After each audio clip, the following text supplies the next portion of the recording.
दोस्तों नमस्कार। आप सभी का स्वागत है। आज मैं आपको ऐसी मोटिवेशनल स्टोरी सुनाने जा रही हूँ जो आपको मोटिवेट तो करेंगी ही, साथ ही साथ ऐसा एजुकेशन देंगी जो कहीं ना कहीं आपकी सोच को बदल देगी व आपके गोल को अचीव करने में आपके लिए प्रेरणा स्रोत बनेगी।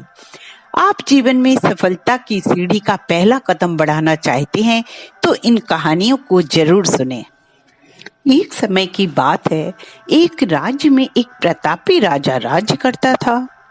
एक दिन उसके दरबार में एक विदेशी आगंतुक आया और उसने राजा को एक सुंदर पत्थर उपहार स्वरूप दिया।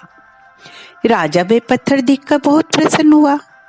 उसने उस पत्थर से भगवान विष्णु की प्रतिमा का निर्माण कर उसे राज्य के मंदिर में स्थापित करने का निर्णय लिया और प्रतिमा निर्माण का कार्य राज्य के मुख्यमंत्री को सौंप दिया।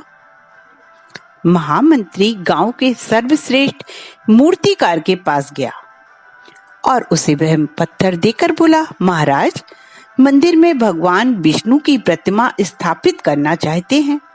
7 दिन के भीतर इस पत्थर से भगवान विष्णु की प्रतिमा तैयार कर राजमहल पहुंचा देना। इसके लिए तुम्हें 50 स्वर्ण मुद्राएं दी जाएंगी। 50 स्वर्ण मुद्राओं की बात सुनकर मूर्तिकार खुश हो गया और महामंत्री के जाने के उपरांत प्रतिमा का निर्माण कार्य आरंभ करने के उद्देश्य अपने औजार निकाल लिए। अपने औजार में से एक हथौड़ा लिया और पत्थर तोड़ने के लिए उस पर हथौड़े से वार करने लगा, किंतु पत्थर जस का तस रहा। मूर्तिकार ने हथौड़े के कई बार पत्थर पर किए, किंतु पत्थर नहीं टूटा। 50 बार प्रयास करने के उपरांत मूर्तिकार ने अंतिम बार प्रयास करने के उद्देश्य से हथौड़ा उठाया, किंतु यह सोचकर हथौड़े पर प्रहार करने के पूर्व ही उसने हथौड़ा खींच लिया कि जब 50 बार वार करने से पत्थर नहीं टूटा तो अब क्या टूटेगा।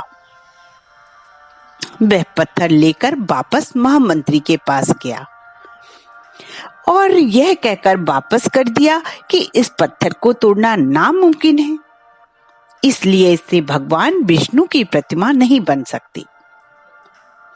महामंत्री को राजा का आदेश हर स्थिति में पूर्ण करना था, इसलिए उसने भगवान विष्णु की प्रतिमा निर्मित करने का कार्य गांव के एक साधारण से मूर्तिकार को सौंप दिया। पत्थर लेकर मूर्तिकार ने महामंत्री के सामने ही उस पर हथौड़े से प्रहार किया और वह पत्थर एक बार में ही टूट गया। पत्थर टूटने के पश्चात मूर्तिकार प्रतिमा बनाने में जुट गया। इधर महामंत्री सोचने लगा कि काश पहले मूर्तिकार ने एक अंतिम प्रयास और किया होता तो सफल हो गया होता और 50 स्वर्ण मुद्राओं का हकदार बनता। मित्रों, हम भी अपने जीवन में ऐसी परिस्थितियों से दो चार होते रहते हैं। कई बार किसी कार्य को करने के पूर्व या किसी समस्या के आने पर उसका निराकरण करने से पूर्व ही हमारा आत्मविश्वास डगमगा जाता है और हम प्रयास किए बिना ही हार मान लेते हैं। कई बार हम 1-2 प्रयास में असफलता होने पर आगे का प्रयास करना छोड़ देते हैं, जबकि हो सकता है कि कुछ प्रयास और करने का कार्य पूर्ण हो जाता या समस्या का समाधान हो जाता। यदि जीवन में सफलता प्राप्त करनी है तो बार बार असफल होने पर भी तब तक प्रयास करना नहीं छोड़ना चाहिए जब तक सफलता नहीं मिल जाती। क्या पता जिस प्रयास को करने के पूर्व हम हाथ खींच लें वही हमारा अंतिम प्रयास हो और उसी में हमें कामयाबी प्राप्त हो। हमारी दूसरी कहानी है खारी शिकंजी। प्रोफेसर साहब क्लास ले रहे थे। क्लास के सभी छात्र बड़ी ही रुचि से उनके लेक्चर को सुन रहे थे।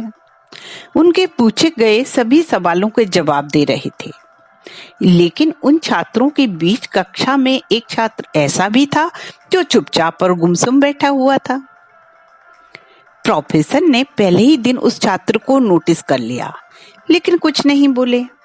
लेकिन जब 4-5 दिन तक ऐसा ही चला तो उन्होंने उस छात्र को क्लास के बाद अपने केबिन में बुलाया और पूछा, तुम इस तरह उदास क्यों रहते हो? क्लास में अकेले और चुपचाप बैठे रहते हो, लेक्चर पर भी ध्यान नहीं देते, क्या बात है? कुछ परेशानी है क्या? सर, वो छात्र कुछ हिचकिचाते हुए बोला, मेरे अतीत में कुछ ऐसा हुआ है जिसकी वजह से परेशान रहता हूँ, समझ में नहीं आता क्या करूं। प्रोफेसर भले व्यक्ति थे। उन्होंने उस छात्र को शाम को अपने घर पर बुलाया। शाम को जब छात्र प्रोफेसर के घर पहुंचा तो प्रोफेसर ने उसे अंदर बुलाकर बैठाया, फिर स्वयं किचन में चले गए और शिकंजी बनाने लगे। उन्होंने जानबूझकर शिकंजी में ज्यादा नमक डाल दिया। फिर किचन से बाहर आकर शिकंजी का गिलास छात्र को देकर कहा, यह लो शिकंजी पियो। छात्र ने गिलास हाथ में लेकर जैसे ही एक घूंट लिया, अधिक नमक के कारण उसका मुंह अजीब सा बन गया। वह देखकर प्रोफेसर ने पूछा, क्या हुआ? शिकंजी पसंद नहीं आई? नहीं सर, ऐसी बात नहीं है, बस शिकंजी में थोड़ा नमक ज्यादा है। छात्र बोला, अरे अब तो ये बेकार हो गया, लाओ गिलास मुझे दे दो, मैं इसे फेंक देता हूँ। प्रोफेसर ने छात्र से गिलास लेने के लिए अपना हाथ बढ़ाया, लेकिन छात्र ने मना करते हुए कहा, नहीं सर, बस नमक ही तो ज्यादा है, थोड़ी चीनी और मिलाएंगे तो स्वाद ठीक हो जाएगा।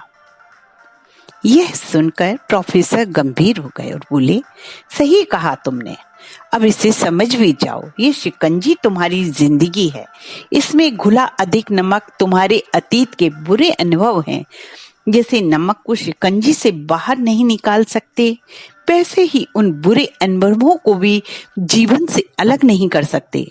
वे बुरे अनुभव जो जीवन का हिस्सा ही हैं, लेकिन जिस तरह हम चीनी घोलकर शिकंजी का स्वाद बदल सकते हैं, वैसे ही बुरे अनुभवों को भूलने के लिए जीवन में मिठास तो घोलनी पड़ेगी ना। इसलिए मैं चाहता हूँ कि तुम अपने जीवन में मिठास घोलो। प्रोफेसर की बात छात्र समझ गया और उसने निश्चय किया कि अब वह बीती बातों से परेशान नहीं होगा। हमको इस कहानी से यह सीख मिलती है कि जीवन में अक्सर हम अतीत की बुरी यादों और अनुभवों को याद कर दुखी होते रहते हैं, रोते रहते हैं। इस तरह हम अपने वर्तमान पर ध्यान नहीं दे पाते और कहीं ना कहीं अपना भविष्य बिगाड़ लेते हैं। जो हो चुका है उसे सुधारा नहीं जा सकता, लेकिन कम से कम उसे भुलाया तो जा सकता है। तो उन्हें भुलाने के लिए नई मीठी यादें हमें आज बनानी होंगी। जीवन में मीठे और खुशनुमा लम्हों को लाइए, तभी तो जीवन में मिठास आएगी। हमारी अंतिम कहानी है गरीब का हौसला। Heart touching story in Hindi, गरीब का हौसला। एक छोटे से गांव में सियाबाई नाम की एक औरत रहती थी जो बहुत ही गरीब थी। वो एक किराए के मकान में रहती थी। उसके पति का देहांत लगभग 3 वर्ष पहले हो गया था। उसकी एक लड़की थी जिसका नाम था सुनैना। वह पढ़ाई में बहुत तेज थी। पति के गुजरने के बाद घर की सारी जिम्मेदारी सियाबाई के कंधों पर आ गई। साथ में अपनी बिटिया सुनैना की पढ़ाई का बोझ भी था। वह हमेशा सोचती कि वह अपनी बेटी को पढ़ा लिखाकर एक बड़ी अफसर बनाएगी, जिससे कि कभी जिंदगी में कोई परेशानी आए तो वो अपने पैरों पर खड़ी रहे, मेरी तरह दर दर की ठोकरें तो ना खाए। सियाबाई जब काम पर जाती तो अपने साथ सुनैना को भी ले जाती, पर वो सुनैना को काम नहीं करने देती। सियाबाई लोगों को घर बर्तन मांजती तो कहीं खाना बनाने का काम करती, तो सुनैना लोगों के घर में आए हुए अखबार को बड़े ध्यान से पढ़ती। एक दिन सुनैना को अखबार पढ़ते देख उसकी मालकिन ने बड़ी गुस्से से कहा, अखबार पढ़कर क्या तू बड़ी अफसर बन जाएगी? इससे तो अच्छा है कि तू माँ के काम में हाथ बटा, कम से कम उसके काम में कुछ मदद तो हो जाएगी। इस पर सुनैना ने अपनी मालकिन से कहा, मुझे बड़ा अफसर बनना है, हमें डीएम बनना है। हम किताबें नहीं ले सकते, इसलिए हम ज्यादा ज्ञान के लिए मैं अखबार पढ़ती हूँ। मालकिन हंसकर बोली, तुम और डीएम, बनना चाहती हो, शक्ल देखिए अपनी, और उसका मजाक कर जोर जोर से हंसने लगी। सिया बाई को यह बात बहुत बुरी लगी और वो दोनों वहां से चले गए। फिर सिया बाई ने हॉस्टल में रोटी बनाने का काम शुरू किया। वे अकेली ही 10-15 किलो की रोटियां बनाती। इसके लिए वे सुबह 3:30-4 बजे से ही अपना काम शुरू कर देती। माँ के साथ सुनैना भी उठ जाती और माँ का कुछ हाथ बटाकर फिर अपनी पढ़ाई करती। एक दिन अचानक मकान मालिक उनके पास आया और बोला, क्यों सिया, तुम और तुम्हारी बेटी सुबह 4 बजे उठ जाती हो और लाइट जलाते हो। बिजली का बिल बहुत ज्यादा आ रहा है तुम लोगों की वजह से। या तो बिल ज्यादा दिया करो या फिर हमारा मकान खाली कर दो। यह कहकर मकान मालिक वहां से चला गया और लाइट बंद कर दी। सुनैना ने लैंप जलाया और पढ़ाई करने लगी। माँ भी उसके प्रकाश में काम करने लगी। ऐसे ही कुछ समय तक सुनैना ने खूब जी लगाकर पढ़ाई की और क्लास में हमेशा प्रथम आती रही। सुनैना की लगन देखकर गांव के डॉक्टर साहब ने उसे दिल्ली जाने की सलाह दी और खुद खर्चा उठाने की जिम्मेदारी ली। सुनैना अब 21 साल की हो गई थी। फिर क्या था, सुनैना दिल्ली चली गई और वहां खूब पढ़ाई कर। वो घंटों लाइब्रेरी में किताबें पढ़ती। एक दिन जब एग्जाम का टाइम आया, वो एग्जाम देने जा रही थी कि पीछे से एक गाड़ी ने आकर उसे टक्कर मार दी। सुनैना बहुत जोर से जमीन पर गिर गई और उसके लेफ्ट हैंड में बहुत जोर से चोट लग गई। उसके हाथ व सिर से खून निकल रहा था। वो उठी और घबरा कर बोली, अरे ये क्या हुआ, अभी हॉस्पिटल जाऊं या एग्जाम देने? अगर अभी हॉस्पिटल गई तो पूरा साल बर्बाद हो जाएगा और मेरे लिए मुमकिन नहीं है ये मेरा खर्च कौन उठाएगा। मैं तो लेफ्ट हैंड में चोट लगी है, अभी राइट हैंड तो सही है। वह उठी और सीधी परीक्षा केंद्र पहुंची और वहां परीक्षा दी। परीक्षा खत्म होते ही वह डॉक्टर के पास जाकर पट्टी आदि करवाई। सुनैना ने चोट के बावजूद भी अपनी पढ़ाई जारी रखी और इंटरव्यू अटेंड किया। फिर कुछ दिन के लिए अपनी माँ के पास गांव आ गई। एक दिन रिजल्ट आया तो उसने देखा और रिजल्ट देखकर वो इतना खुश होकर जोर से चिल्लाई और बोली, माँ मैं पास हो गई। और खुशी के मारे माँ को पकड़कर गोल गोल घूमने लगी। उसकी खुशी का ठिकाना ना रहा। वह बोले जा रही थी, माँ तुम्हारी बेटी अफसर बन गई। माँ बेटी इतनी खुश थी कि उनकी आंखों से अश्रुधारा बही जा रही थी और दोनों मुस्कुरा रही थी। तो दोस्तों, क्या समझे इस कहानी से कि हमेशा अपने लक्ष्य प्राप्त करने के लिए हमको हमेशा मेहनत करते रहना चाहिए।